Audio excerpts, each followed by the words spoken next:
कथेचं नाव वंशाचा दिवा. लेखक अजित काटकर. आज शाळेत सूरजचा सत्कार होणार होता. या कार्यक्रमासाठी जिल्ह्यावरून शिक्षण अधिकारी येणार होते. गणपतचा ऊर अभिमानानं भरून आला होता. त्याला कारणही तसंच होतं. गणपतचा मुलगा सूरज हा 4थीच्या परीक्षेत राज्यात 5व्या नंबरनं पास झाला होता. शाळेच्या आणि जिल्ह्याच्या शैक्षणिक इतिहासातील ही पहिलीच घटना होती. त्यामुळे साहजिकच शिक्षण अधिकाऱ्यांनी शाळेच्या मुख्याध्यापकांना फोन करून तसा कार्यक्रम आयोजित करण्यात यावा असं सांगण्यात आलं होतं. शिक्षण अधिकाऱ्यांच्या सांगण्याप्रमाणे सत्काराचा कार्यक्रम आज होणार होता. कार्यक्रमासाठी तालुक्याचे सभापती आणि इतर पुढारी अधिकारी हे सगळेजण उपस्थित राहणार होते. सूरज बरोबर त्याचे आई वडील, त्याला मार्गदर्शन करणाऱ्या शिक्षकांचा हा सत्कार होणार होता. 11 वाजता कार्यक्रम सुरू झाला. मुख्याध्यापकाने प्रास्ताविकात सूरजविषयी, शाळेतील शिक्षकाविषयी सांगितलं. सूरजचे आई वडील अशिक्षित असूनही आपल्या मुलासाठी काय काय प्रयत्न करतात, किती कष्ट घेतात त्याचं कथन केलं. त्यानंतर काही पुढाऱ्यांची भाषणं झाली. सूरजला स्टेजवर बोलावण्यात आलं. त्याचबरोबर त्याच्या आई वडिलांना आणि मार्गदर्शक शिक्षकांनाही स्टेजवर बोलावण्यात आलं. शिक्षण अधिकाऱ्यांनी सगळ्यांचा यथोचित सत्कार केला. हा सत्कार सोहळा सूरजची इयत्ता 3रीत शिकणारी बहीण सुमन सगळ्या मुला मुलीमध्ये बसून डोळं भरभरून पाहत होती. ती डोळ्यांना येणारं आनंद अश्रू आपल्या पोलकेच्या टोकानं पुसत होती.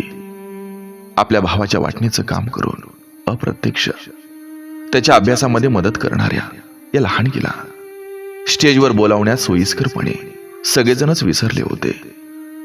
अर्थात त्याचं दुःख वाटण्याचं तिचं वयही नव्हतं किंवा तसा विचारही तिच्या निष्पाप मनाला हा शिवला नव्हता. कार्यक्रमात शेवटी शिक्षण अधिकारी बोलायला लागले. हे बघा मंडळी, सूरजचं हे यश केवळ तुमच्या शाळेला गौरवास्पद आहे असं नाही, संपूर्ण जिल्ह्याला हे भूषणावह आहे. आणि बघा, सूरजसारखे हुशार विद्यार्थी शाळेचे आणि समाजाचे अलंकार असतात. त्याने आपल्या भाषणात गणपतराव आणि त्यांच्या पत्नीचंही खास अभिनंदन केलं आणि त्याला खूप खूप शिकवण्याचा सल्ला दिला. सूरजकडे वळून ते त्याला म्हणाले, हे बघ बाळा, तू शिकून किती मोठा झालास ना, तरी तुझं पाय जमिनीवर राहिलं पाहिजे. आपल्या आई वडिलांना, आपल्या गावाला हे कधीही विसरायचं नाही. शेवटी त्यांनी आपल्या खिशातून रोख 1000 रुपये काढून सूरजच्या हातात दिलं. सर्वांनी जोरदार टाळ्या वाजवल्या आणि कार्यक्रम संपला. 5 एकर जमिनीचा मालक असलेल्या गणपतरावाची शेती ही पावसावरच अवलंबून होती.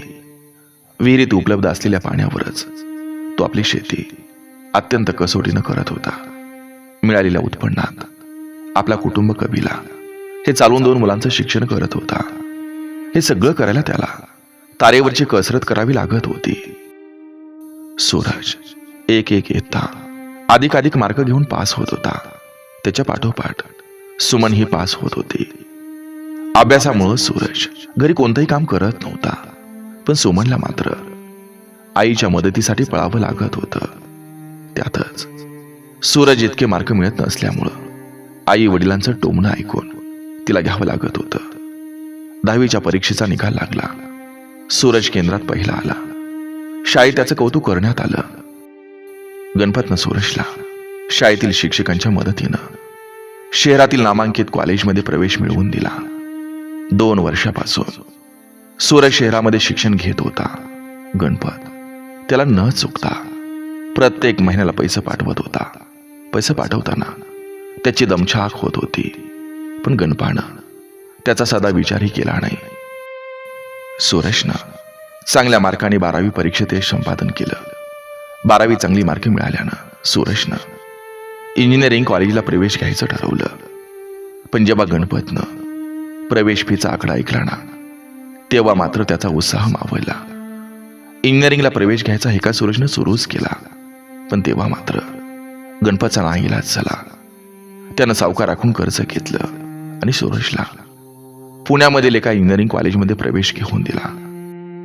सुमननं शेजारील गावात ये जा करून चांगल्या मार्कानं 11वी पास करून घेतली. पण दोघांच्या शिक्षणाचा खर्च हा परवडणारा नसल्यानं सुमनला पुढील शिक्षणापासून वंचित केलं गेलं. तिला जेव्हा हे सांगितलं ना, तेव्हा तिला फार वाईट वाटलं. पण मोठ्या मनाच्या सुमननं आपल्या भावाच्या यशातच आपलं यश आहे अशी मनाची समजूत काढून घरी राहणं हे तिनं पसंत केलं. सूरजच्या शिक्षणाचा खर्च भागवण्यासाठी सावकाराचं कर्ज वाढत होतं. पाऊस अत्यंत कमी असल्यानं शेतीकडून खर्चाला हातभार लागत नव्हता. दुसऱ्या वर्षाचा प्रवेश घेताना सावकारानं हात आकडता घेतला. पूर्वीचं कर्ज आणि त्यावरील व्याज दे असं ठणकावलं. गणपतचा नाईलाज झाला. त्यानं आपली अर्धी एकर जमीन सावकाराला विकली. तिकडे सूरज इंजिनिअरिंग कॉलेजमध्ये एक इयत्ता शिकत होता, तर इकडं गणपत आपली अर्धा एकर जमीन सावकाराच्या घशात घालत होता. सुमनचंही आता लग्नाचं वय झालं होतं. नाकी डोळी छान असलेल्या सुमनसाठी गावातीलच बाजाबा देशमुखांनी आपल्या एकुलत्या एका मुलासाठी मागणी घातली. देशमुखांच्या घरची सून होणार म्हणून सुमन खुश होती. देशमुखांना लग्नात हुंडा बिंडा नको होता, पण मानपान करून लग्न देशमुखी थाटात करून पाहिजे होतं. गणपतनं मागं पुढं न पाहता सुमनचं आणि गणेशचं लग्न देशमुखी थाटात लावून दिलं. आणि या देशमुखी थाटापायी गणपतची अर्धा एकर जमीन कमी झाली. मुलाचं शिक्षण आणि मुलीचं लग्न यासाठी गणपतला 2.5 एकर जमीन ही सावकाराच्या घशात घालावी लागली होती. पण एकदा का सूरज नोकरीला लागला की मग 2.5 काय 5 एकर जमीन घेता येईल अशी भाबडी आशा ही नवरा बायको बाळगून होते. पण नियतीला मात्र त्यांची भोळी बाबडी आशा पूर्ण करायची नव्हती. तिनं त्यांच्या ताटात काही वेगळंच वाढून ठेवलं होतं. गणपतला कुठला तरी आजार झाला आणि योग्य उपचार मिळेपर्यंतच त्याने या जगाचा निरोप घेतला. आतापर्यंत ओढात आणि दिवस काढणाऱ्या सरशावर एकदम आकाश कोसळलं. पण या न पचणाऱ्या धक्क्यातून तिनं आपल्याला सावरलं. सूरजचं इंजिनिअरिंगचं शिक्षण पूर्ण झालं होतं. नोकरीसाठी तो प्रयत्न करत होता. सुमन सासरी गेली होती, त्यामुळे घरी आई, सारशाबाई आणि सूरज दोघंच असायचे. शेवटी सूरजला मुंबईला एका खाजगी कंपनीत 30,000 रुपये पगाराची नोकरी मिळाली. सूरज दर महिन्याला घरी येऊन आईला काय हवं काय नको हे सगळं पाहत होता. घरी 2.5 एकर जमीन होती, पण नापीक पिकाऊ जमीन त्याने केव्हाच विकली होती. त्यामुळे शेतीतून उत्पन्न मिळतच नव्हतं. अशीच 2 वर्षे लोटली आणि अचानक एके दिवशी एक नवी कोरी 4 चाकी गाडी करकचून ब्रेक दाबत सारजाबाईच्या दारासमोर थांबली. त्यातून सूरज बरोबर एक तरुण मुलगी बाहेर आली. गाडीच्या आवाजानं, वयानं आणि अनुभवानं म्हातारी झालेली सारजाबाई बाहेर आली. तोपर्यंत सूरजनं पुढं होऊन तिच्या पायाला हात लावून दर्शन घेतलं. ती मुलगी मात्र हात जोडून नमस्ते इतकंच म्हणाली. न राहून सारजाबाईने सूरजला विचारलं, हे लेकरा, अरे ही मुलगी कोण आहे रे? अगं आई, तुला नाही कळत? अगं तुझी सून आहे अनुराधा. त्यावर सारजाबाई नाराज झाल्या. सूरजला म्हणाल्या, पोरा, हे लेकरा, लग्न कधी केलंस रे? सूरजनं सांगितलं, आई हे बघ 2 दिवस झाले, आत्ताच लग्न झाले. आणि हे बघ हिचे वडील फार श्रीमंत आहेत. लग्नात त्यांनी नवी कोरी गाडी दिली. आम्ही दोघे एकाच कंपनीत नोकरीला आहे. सूरजच्या या स्पष्टीकरणानं समाधान न झालेल्या सारशाबाईने सूरजला थोडं रागानं विचारलं, अरे पोरा सूरज, अरे लग्नाला मला, सुमनला, आम्हा दोघीला तर बोलवायचं होतंस. ए आई, हे बघ तुम्हाला बोलवायला मला वेळ नव्हता. सूरजनं अगदी बेफिकीरपणे दुसरीकडे पाहत उत्तर दिलं. आईला खुश करण्यासाठी तो अनुराधाला म्हणाला, हे आणू, आईचा आशीर्वाद घेऊ, चल ये. आली का? त्या दोघांनी खाली वाकून सारजाबाईच्या पायानं हात लावला. शेवटी आईच ती. सूरजच्या या कृतीनं ती वाघळली. यशवंत व्हा, मोत्याचा तुरा लावा. असं तोंड भरून आशीर्वाद दिला. आईनं निरोप देऊन सुमनला बोलावून घेतलं. सूरजनं अनुराधाची आणि सुमनची ओळख करून दिली. सुमनला मनातून खूप दुःख झालं. तिला सूरजच्या लग्नात करवली होऊन मिरवायचं होतं. त्याला हातानं तयार केलेल्या मंडोळ्या बांधायच्या होत्या. पण आता त्या सर्वावर पाणी पडलं होतं. मनातलं दुःख तिनं चेहऱ्यावर येऊ न देता तोंड भरून अनुराधाचं कौतुक केलं. सूरज आणि अनुराधा फक्त तासभरच थांबली. त्यानंतर अनुराधा सूरजला म्हणाली, ए चलणार रे सूरज, मला नाही करमत इथं. उद्या ड्युटीवर जायचंय आपल्याला. शिवाय पप्पा मम्मी काय म्हणतील, किती वेळ झालाय बघणार आहे. अनुराधाच्या या बोलण्यावर सूरज आईला म्हणाला, आई जातो मी. खरं तर पप्पा इकडे पाठवतच नव्हते, पण मीच म्हटलं आईचा आशीर्वाद घेऊन येतो. उशीर झाला तर रागावतील, फार लक्ष असतं आमच्यावर. त्यावर आई त्याला म्हणाली, हे पोरा लेकरा, आता आलाच आहेस रे, तर आजच्या रात राहा, गोडधोड जेवण करते. गावातल्या देवळात जाऊन पाया पडून या, मग उद्या जावा. ए नको नको आई, फार उशीर होतोय. जाताना एखाद्या धाब्यावर जेवण घेतो. सूरज इतकंच म्हणाला आणि तो बसल्या जागेवरून उठला. अनुराधानं केव्हाच गाडी जवळ केली होती. हा प्रकार पाहून आई म्हणाली, जा जा बाबा. पडत्या फळाची आज्ञा मानून सूरज उठला. पाठीमागं न पाहताच गाडी जाऊन बसला. गाडीमध्ये अगोदरच अनुराधा बसली होती. त्यानं गाडी सुरू करून तो भुरकळ निघून गेला. जाताना त्यानं आईला पैसे वगैरे काही विचारलं नाही. गाडी दिसेनाशी होईपर्यंत त्याने सुमन तिकडं पाहतच होत्या. गाडी दिसेनाशी झाल्यावर आई सुमनच्या गळ्यात पडून रडली. सुमन तिला शांत केलं. सूरज आणि अनुराधा मुंबईत भाड्यानं फ्लॅट घेऊन राहत होते. त्यातच अनुराधाला दिवस गेले होते. तिनं सूरजच्या पाठीमागं फ्लॅट घेण्यासाठी लकडा लावला होता. पण फ्लॅट घेण्या इतपत रक्कम त्यांच्याकडे नव्हती. सासऱ्यांकडून काही रक्कम मिळाली तरी अपेक्षित रक्कम तो उभा करू शकला नव्हता. शेवटी सासऱ्यानं त्याला घरची जमीन विकण्याचा सल्ला दिला होता. लग्न झाल्यापासून तो फक्त एकदाच घरी आला होता. पुढे वर्षात त्या आईला देणं घेणं तर नाहीच नाही, पण तू जिवंत आहेस का हे सुद्धा विचारलं नव्हतं. सासऱ्यानं दिलेला सल्लाशीर साबंद्य मानून सूरज एकटाच घरी आला. आईला आश्चर्य वाटलं. तिनं चहा केला. तो पीत पीत सूरज बोलायला लागला, ए आई, तू माझ्याबरोबर मुंबईला चल, तिथंच राहा. आता नातवंड होईल, तू त्याला खेळवत बस. पण आई, त्यासाठी आपल्याला तिथं घर घ्यावं लागेल, पैसे लागतील. तेव्हा आपण आपली 2.5 एकर जमीन विकूया आणि मुंबईत घर घेऊया. नाहीतर आई मला आता या जमिनीचा काहीच उपयोग नाही. सूरजचं हे बोलणं ऐकून उसळतच आई म्हणाली, अरे पोरा, अरे तुझ्या शिक्षणापाय बापानं 2.5 एकर जमीन विकली.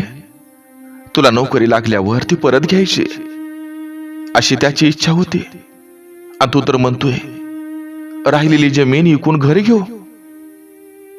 ए आई, पण मला जमीन काय कामाची, मी मुंबईला राहणार आहे. सूरज असा समजावत म्हणाला, अरे पर आता उपयोग नसला म्हणून काय झालं. अरे ही काळी माय हाय, काळी माय, तिच्यातून सोनं उगवतं. आई रागातच म्हणत होती. दोघात बराच वेळ खलबत झाली आणि आई 1 एकर जमीन विकायला तयार झाली. 2च दिवसात जमीन विकून सूरज आईला घेऊन मुंबईला आला. आईला निरोप द्यायला सुमन आली होती. तिला आईचाच काय तो आधार होता. तोही आता भावानं तिच्यापासून दूर नेला होता. आई गाडीत बसून गेल्यावर बंद घरापुढं बसून ती खूप वेळ रडली. आज तिला का रडतेस, घरी जा असं समजावायला तिची आईच नव्हती. शेवटी ती शांत झाली आणि आपल्या घरी परतली. सूरज आणि अनुराधा दोघेही कामाला जात असल्यानं घरची सगळी कामं आईला करावी लागत होती. वय झाल्यामुळं तिलाही घरची सगळी कामं होत नव्हती. त्यातच अनुराधाला दिवस गेल्यानं ती घरी असली तरी कोणत्याच कामाला हात लावत नव्हती. आईनं 1-2 वेळा सूरजला सांगितलं, अरे पोरा, मला इतकी कामं होत नाहीत रे. पण त्यानं न ऐकल्यासारखं केलं होतं. त्यामुळे तिनं आपलं सांगणंही बंद केलं. एखादं काम वेळेत झालं नाही तर अनुराधा सासूचा उद्धार करत होती.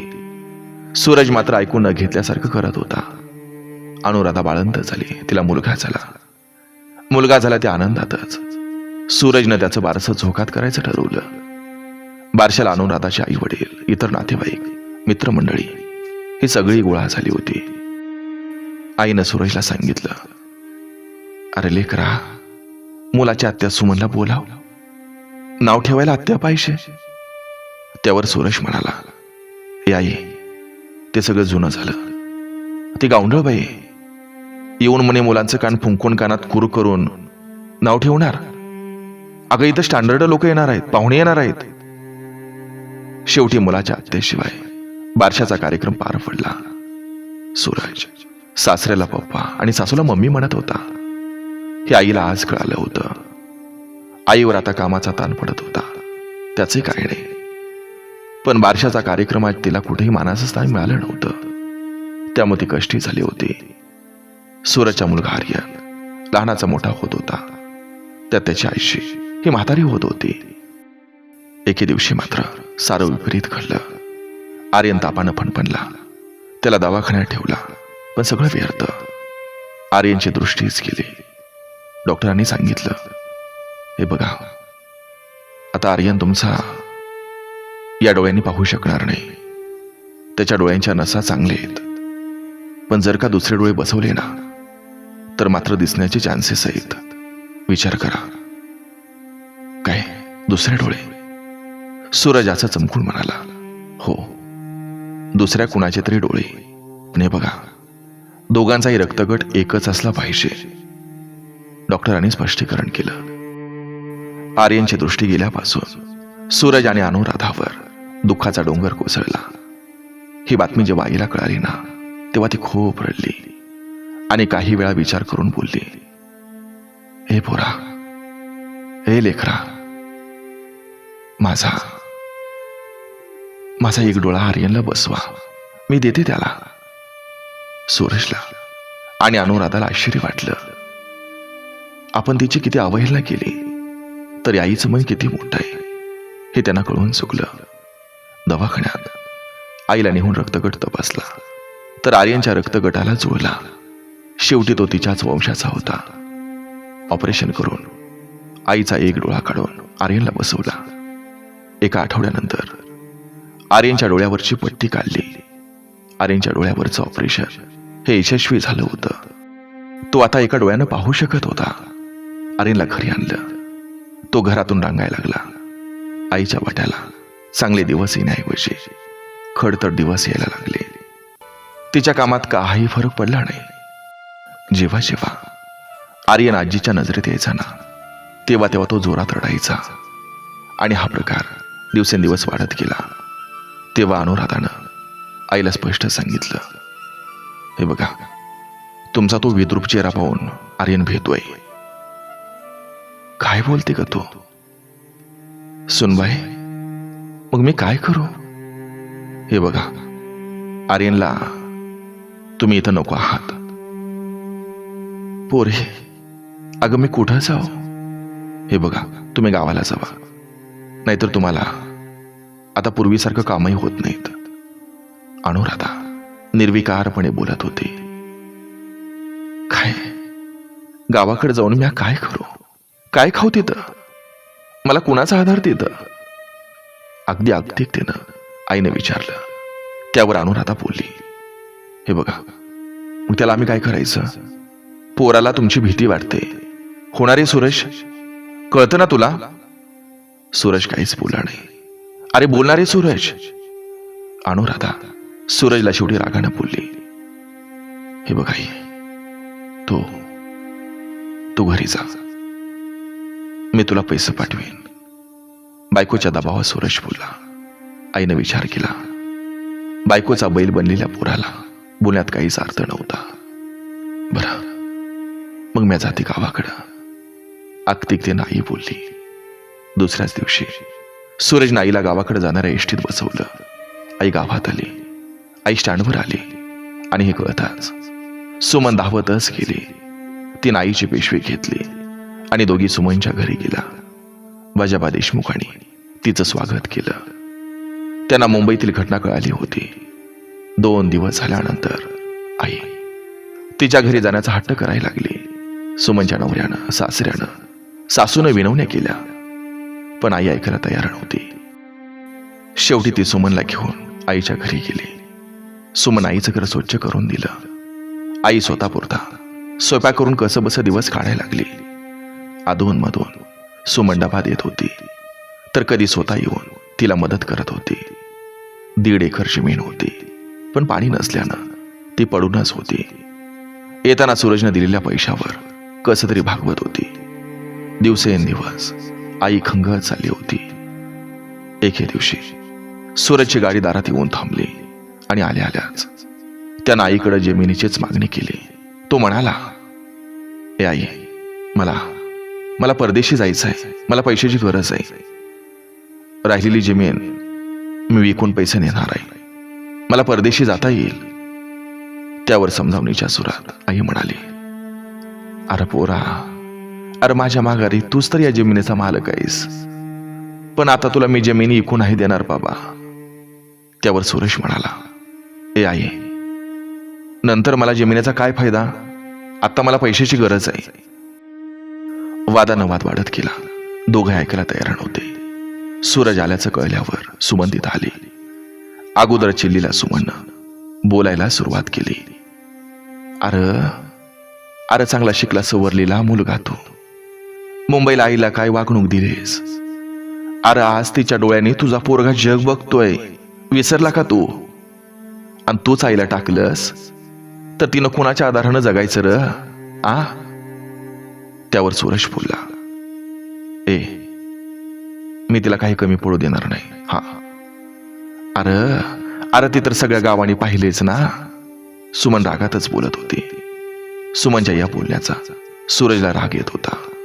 तो रागातच बोलला, हे बघ, तू माझ्याशी वाद घालू नकोस. तुझा काय संमत इथं? सूरजच्या अशा बोलण्यावर सुमन भलती चिडली. अरे माझा संबंध काढतोस. आता बघतेच मी पण कशी जमीन विकतोस ते. वाद वाढतोय हे लक्षात येताच सुमनच्या नवऱ्यानं गावातील 4 प्रतिष्ठित माणसांना बोलावलं. सरपंच शामराव अण्णानं सूरजला चांगलाच झापला. ते म्हणाले, ए पोरा, अरे तुझ्या शिक्षणापाय घरची शेती ऐकली, बहिणीला शाळेतून काढली, तू शिकलास, नोकरीला लागलास, पैसा मिळवायला लागलास. अरे पण याचा त्रासात तुझा मेलेला बाप आणि कष्टानं झिजणारी ती माऊली तुला आठवत नाहीस? अरे बहिणीला वाटेल तसा बोलतोस तू. तुला आठवतंय का तुझ्या सत्काराच्या वेळेला त्या शिक्षण अधिकाऱ्यांचं बोल विसरलास का रे? अरे बायकोच्या तालावर नाचणारा तू सख्या आईला विसरलास? अरे मग काळ्या आईला काय विकायला निघालायस? अरे तुझ्या पोराला डोळा देऊन आईनं केलेलं उपकार हे पण विसरलास का तू? अरे कसा लक्षात ठेवणार तू? अरे तुझं पाय जमिनीवर राहिलं पाहिजेत ना, आणि तेच पाय जमिनीवर राहिलं नाहीत. अरे गोरगरीब बाळांनी मुलं मरेपर्यंत आपल्या आई वडिलांना सांभाळतात, माहितीये ना तुला? त्यांची सेवा करतात, त्यांची मुलं हे लक्षात ठेवतात आणि त्याप्रमाणे पुढे वागतात. पण हे बघ, तुझा मुलगाही सगळं पाहतोय. आपला बाप आपल्या आजीला कसा वागवतोय आणि तेच तुझ्या वाटेला येणार आहे. काळ माफ करत नसतोय. अरे म्हातारपणी पैशापेक्षा आधाराची जास्त गरज असते, हे विसरू नको. आता आईला तुझ्या आधाराची गरज आहे. सरपंचाने सगळं वास्तव चित्र हे सूरजच्या समोर उभं केलं. त्याचं डोळं उघडलं. तो रडायला लागला. तो रडतोय हे पाहता मात्र आईचं मन बागलं आणि ती बोलली, ओ सरपंच साहेब, त्याला ऐकू द्या जमीन. माझं काय, पिकलं पान आज नाही, उद्या गुण पडणार आहे. आईच्या या बोलण्यावर पोलीस पाटील दुकानानं म्हणाले, ओ आई, म्हातारपण फार वाईट असतं आणि त्यापेक्षा म्हातारपणी जगणं फार वाईट असतं. अहो, आज तुम्ही भावनेच्या भारात जमीन विकायला तयार झालाय. हा तुमच्या मनाचा मोठेपणा आहे, कळतंय. पण जरा उद्याचा विचार करा. आज सगळं असून पोरानं तुम्हाला यातना दिल्या, आणि उद्या जर तुमच्या हातात काही नसेल ना, तेव्हा तुमची काय परिस्थिती होईल याचा विचार करा.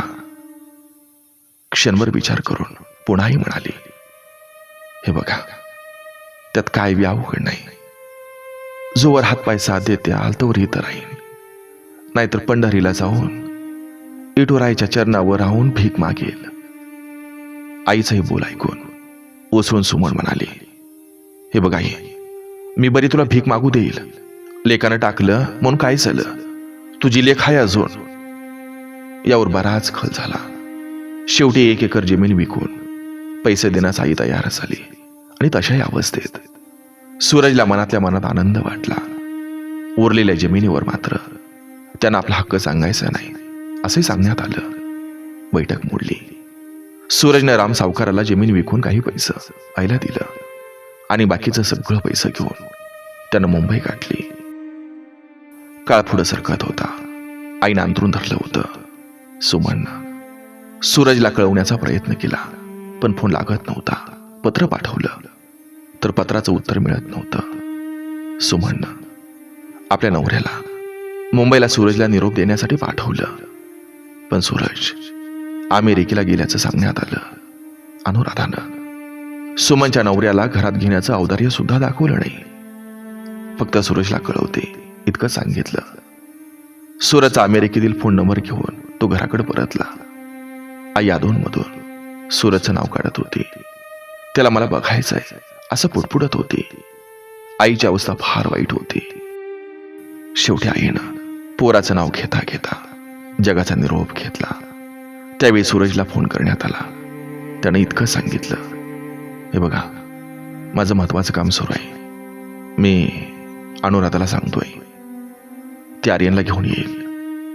गावकऱ्यांनी दिवसभर थांबून अनुराधाची वाट पाहिली, पण ती आलीच नाही. सुमनच्या लहानग्या मुलानं आजीला पाणी पाजलं आणि शेवटी अंतिम संस्कार केले. सुमननं सूरजला फोन करून तिसऱ्याला येण्याचं विनवलं. दहन द्यायला बहिणी आली नाही असं सांगितल्यावर सूरज इतकंच म्हणाला, तिच्या पप्पाचा लग्नाचा वाढदिवस होता, ती तिकडे आर्यनला घेऊन गेली होती म्हणून नाही जमली यायला. सुमननं मुलाच्या मदतीनं सगळं काही उरकलं. आई गेल्यानंतर 3च महिन्यांनी सूरज, अनुराधा, आर्यन हे सगळेजण घरी आले. घरापुढं कचऱ्याचं साम्राज्य पसरलं होतं. सूरज आल्याचं पाहून शेजारी पाजारी सुद्धा त्याच्याकडे फिरकले नाहीत. अनेकांनी तो आल्याचं पाहून त्याच्याकडे कानाडोळा केला. सूरज आल्याची बातमी सुमनपर्यंत पोहोचली, पण ती सुद्धा त्याच्याकडे फिरकले नाही. शेवटी सूरजनं सरपंचाचं घर गाठलं. सरपंचाने त्याच्याकडे पाहून न पाहिल्यासारखं केल्याचं सूरजच्या लक्षात आलं. तेव्हा सरपंचांना तो म्हटला, हे बघा सरपंच, आईच्या नावावरची उरलेली जमीन विकावी म्हणतोय. परदेशी गेल्यामुळं मला कर्ज झालंय. अरे पण तुझी जमीन आता राहिली कुठं? सरपंचाने त्याला टोकावला. म्हणजे अजून अर्धा एकर जमीन शिल्लक आहे. सूरजनं असं स्पष्टीकरण दिलं. अरे पण तुला 1 एकर जमीन विकायला दिली तेव्हा अर्धा एकर सुमनला दिली नाही का? सरपंचानी बॉम्ब टाकला. आ, सुमनचा काय संबंध? अरे काय संबंध? शेवटी आईचं सगळं तिनं केलंय ना. सरपंच असं बोलले. मी अमेरिकेला होतो म्हणून मला येता आलं नाही. मी आलो असतो ना. अरे तुझी बायको आणि मुलगा होता की. तिच्या आई वडिलांच्या लग्नाचा वाढदिवस होता त्यामुळे ती येऊ शकली नाही. अरे पण आता काय उपयोग नाही, घर तेवढं आहे बघ. सरपंच, हे बघा, ते काय नाही. माझी जमीन मला मिळाली पाहिजे, नाहीतर मी कोर्टात जाणार आहे. अरे तू कोणाला धमकावतोय? जा ना, जा कोर्टात. व्यवहार आईनं रितसर केलाय, माहितीये ना तुला. हे बघा, तुमच्याकडे न्याय मागण्यात काय अर्थ नाही आता. ए ए पोरा, काय बोलतोयस तू? आईच्या वंशाचा दिवा तू? अरे तिच्यावर क्रियाक्रम करायला सुद्धा आला नाहीस आणि आता जमिनीसाठी कोर्टात जाण्याची भाषा करतोय. कळतं तुला काय? सूरज सरपंचाबरोबर वाद घालतोय हे ऐकल्यावर सुमन नवऱ्यासह तिथं आली. सूरजचं काही बोलणं ऐकलं होतं तिनं, त्यामुळे आल्या आल्याच ती बोलली, हे बघा श्यामांना, मला आईची जमीन नकोय. खुशाल त्याला द्या तुम्ही. तो त्यांचा वंशाचा दिवा आहे ना. अहो मी कोण आहे? माझी आई होती तोपर्यंत मी तिची सेवा केली. आईची म्हातारपणी सेवा करण्याची संधी मला मिळाली ना, हेच मी माझं भाग्य समजते. द्या त्याला जमीन. तो तिच्या वंशाचा दिवा आहे, द्या. सुमनचं हे बोलणं ऐकून सरपंच कृतार्थपणे बोलले, वाह वाह, शाबास पोरी, शाबास. अगाशी लेख ना, ज्या माता पितेच्या पदरी असेल ना, त्यांना अशा वंशाच्या दिवट्याची गरजच असणार नाही का? गरजच असणार नाही.